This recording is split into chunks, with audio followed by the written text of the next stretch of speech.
Persebaya dan kompetisi tanpa degradasi, bidik papan atas dengan bintang muda. Dikutip dari mainmain.id. Sepak bola Indonesia dibuat gaduh dengan rencana penghapusan sistem degradasi di Liga 1. Namun, pelatih Persebaya Aji Santoso memastikan tidak akan ambil pusing dengan wacana tersebut. Sebab, papan bawah bukanlah tempat yang ingin dituju Bajul Ijo untuk musim 2021. Sebenarnya, Aji Santoso menyayangkan jika memang Liga 1 musim 2021 tidak ada tim yang terdegradasi. Sebab, menurutnya, kompetisi memang harus ada yang menang dan kalah. Reward and punishment membuat kompetisi berjalan seru. Kalau Liga 1 digelar tanpa adanya degradasi itu, intinya ya kurang seru, terang pemegang lisensi kepelatihan AFCA Pro tersebut.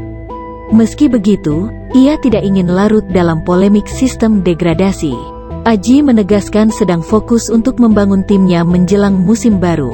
Meski saat ini tim diliburkan, proses negosiasi dengan pemain asing berjalan sesuai dengan rencana. 1 dari 4 pemain asing yang dibidik sudah menyepakati nilai tawaran yang disodorkan manajemen. Tinggal melanjutkan ke proses kedatangan pemain tersebut ke Surabaya. Semoga sebelum berangkat pemusatan latihan, pemain asing sudah tiba dan kita bisa mempersiapkan tim dengan baik, harapnya. Dengan skuad yang dimiliki saat ini, ia berani menargetkan untuk berbicara banyak di kompetisi resmi. Kepercayaan dirinya didasarkan pada performa pemain dan bintang muda selama turnamen pramusim Piala Menpora. Dengan rata-rata usia pemain yang hanya mencapai 23,23 tahun, Bajul Ijo mampu melenggang ke babak perempat final. Bahkan, membuat finalis turnamen, Persib Bandung, kewalahan di laga terakhir. Targetnya sama sebenarnya dengan turnamen pramusim. Saya yakin kita bisa bersaing di papan atas. Meski kita mengandalkan pemain muda, terang mantan pelatih timnas Indonesia tersebut. Apalagi ditambah pemain asing berkualitas yang akan datang, saya makin yakin dengan tim ini bisa berbicara banyak di liga, tandasnya. Persebaya sendiri memang selalu finish di papan atas selama berkiprah di Liga 1. Pada musim 2018 klub kebanggaan arek-arek Surabaya itu menduduki peringkat kelima klasemen akhir Gojek Traveloka Liga 1. Setahun berikutnya, Aji Santoso mengantar Rahmat Irianto keluar sebagai runner-up kompetisi.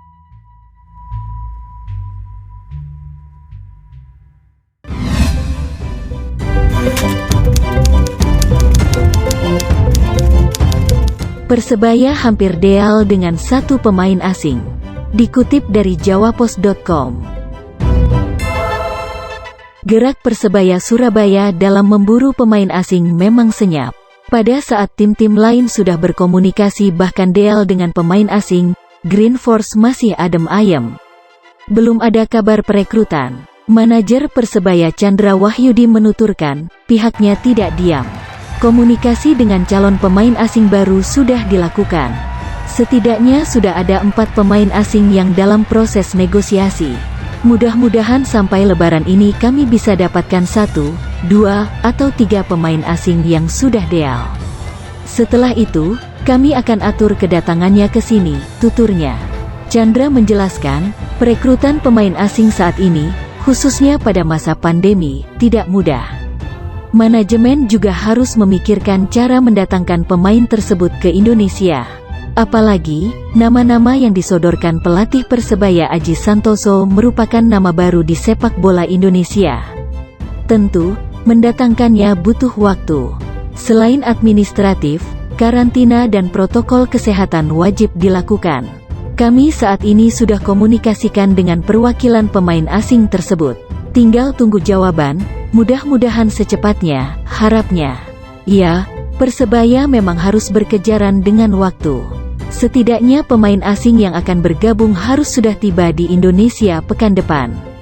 Mereka harus menjalani masa karantina setidaknya 2 pekan. Setelah itu, baru bisa bergabung dengan tim. Persebaya berlatih pada tanggal 19 Mei mendatang. Otomatis, jika ingin pemain asing bergabung, setidaknya pada tanggal 10 Mei mereka sudah tiba di Indonesia. Apalagi, para pemain asing itu membutuhkan adaptasi karena belum pernah sekalipun bermain di kawasan Asia Tenggara.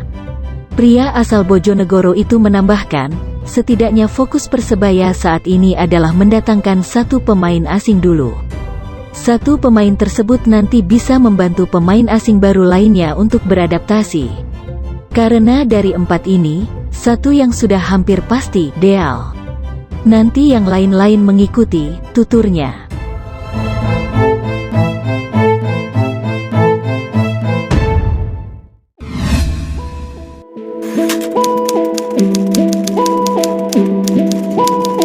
Wonderkid Persebaya makin matang di Eropa. Dikutip dari mainmain.id. Kesempatan menimba ilmu di Eropa selalu tak disia-siakan para wonderkid Persebaya. Itulah yang ditunjukkan Fernando Pamungkas dan Wahyu Agung Drajat yang kini menjadi pemain kunci di tim Garuda Select. Keduanya begitu mewarnai permainan Garuda Select saat mengalahkan Crystal Palace U17. Drama 8 gol mewarnai pertandingan yang digelar di Loughborough University Stadium Sabtu tanggal 8 Mei waktu setempat itu. Garuda Select menutup laga dengan kemenangan 5-3. Fernando Pamungkas dan Wahyu Drajat masing-masing menyumbang 1 gol di pertandingan tersebut. Sejak menit awal, lini serang Garuda Select memang mampu mendobrak pertahanan lawan. Gol pembuka dilesakkan hasil kerjasama apik dua pemain Persebaya U16. Fernando Pamungkas menyambut umpan terukur dari striker Wahyu Agung pada menit kelima. Di menit ke-25, giliran Wahyu Agung yang menjebol gawang lawan.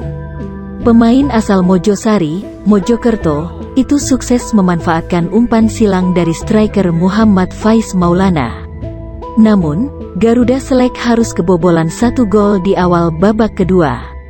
Namun, Faiz Maulana pun memecah kebuntuan dan menyarangkan gol pada menit ke-49. Gol itu lahir via situasi kemelut di depan gawang lawan seusai sepak pojok dari Frezi Al-Hudaifi. Pemain asal Italia, Elia Di Giulio Maria, lantas menyarangkan gol keren ke gawang Crystal Palace di menit ke-62. Posisi Elia yang berada tepat di depan gawang membuatnya bisa meraih bola dari sepak pojok Rafli Asrul. Tak berselang lama, Crystal Palace yang telat panas berhasil menambah gol dan membuat skor berubah jadi 4-2. Bahkan di injury time, mereka lagi-lagi menjebol pertahanan Garuda Select. Beruntung, sebelum peluit akhir dibunyikan, striker Hoki Caraka yang masuk sebagai pemain pengganti mendapatkan umpan manis dari sisi kiri serangan. Ia berhasil memanfaatkan umpan itu menjadi gol di menit ke-95. Skor berubah 5-3. Hasil itu membuat Garuda Select kembali memperpanjang rekor kemenangan atas tim Inggris. Faiz Maulana yang rutin mencetak gol makin kokoh sebagai top skor dengan koleksi mencapai 10 gol. Pada skuad Garuda Select edisi 3 itu, Persebaya mengirim 4 pemain. Selain Fernando Pamungkas dan Wahyu Agung Drajat, turut dipanggil I Gede Aditya dan I Gusti Randy. Khusus Fernando Pamungkas, itu adalah keikutsertaannya yang kedua. Pemain dari klub HBS tersebut sudah ambil bagian dalam Garuda Select edisi 2.